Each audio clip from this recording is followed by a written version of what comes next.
समस्त और व्यस्त ओमकार उपासना। ओमकार को एक एक पाद करके जाने, पाद ही मात्राएं हैं, इसमें संदेह नहीं। इस प्रकार ओमकार को पाद क्रम से जानकर कुछ भी चिंतन ना करे। पूर्वक समानताओं के कारण पाद ही मात्राएं हैं और मात्राएं ही पाद हैं। अतः तात्पर्य यह है कि ओमकार को पाद क्रम से जाने।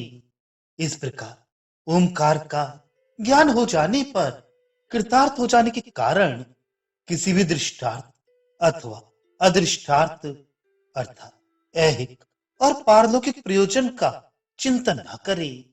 ये इसका अभिप्राय है। चित्त को ओमकार में समाहित करे। ओमकार निर्वय ब्रह्म पद है। ओमकार में नित्य समाहित रहने वाले पुरुष को कहीं भी भय नहीं होता। परमार्थ स्वरूप ओमकार में चित्त को युक्त समाहित करे, क्योंकि ओमकार ही निर्भय ब्रह्म है।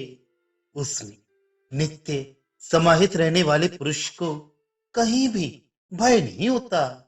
जैसा कि विद्वान कहीं भी भय को प्राप्त नहीं होता, इस श्रुति से प्रमाणित होता है।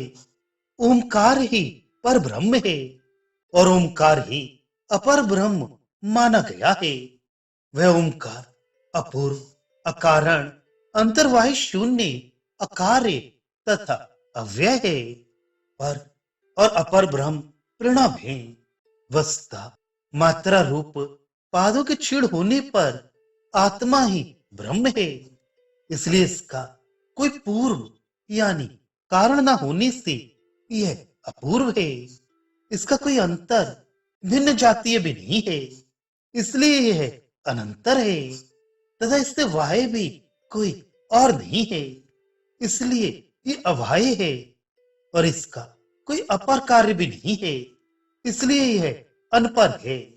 तात्पर्य यह है कि बाहर भीतर से अजन्मा तथा तैंद वगन के समान प्रज्ञान घन ही है। प्रणव ही सबका आदि, मध्य और अंत है। प्रणव को इस प्रकार जानने के अनंतर तद्रूपता को प्राप्त हो जाता है।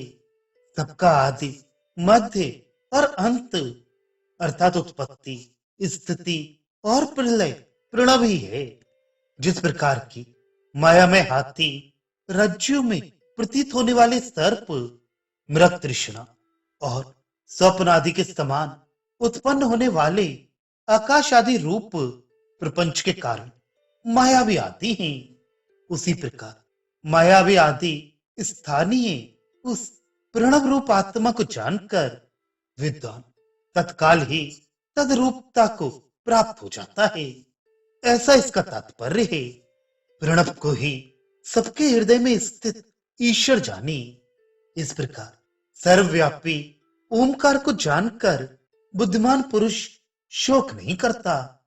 प्रणव को ही समस्त प्राणी समुदाय के स्मृति प्रत्यय के आश्रयभूत हृदय में स्थित ईश्वर समझे। बुद्धिमान पुरुष आकाश के समान सर्वव्यापी ओमकार को असंसारी आत्मा, शुद्ध आत्म तत्व जानकर शोक के कारण का अभाव हो जाने से शोक नहीं करता। जैसा कि आत्मवेदता शोक को पार कर जाता है, इत्यादि श्रुतियों से प्रमाणित होता है।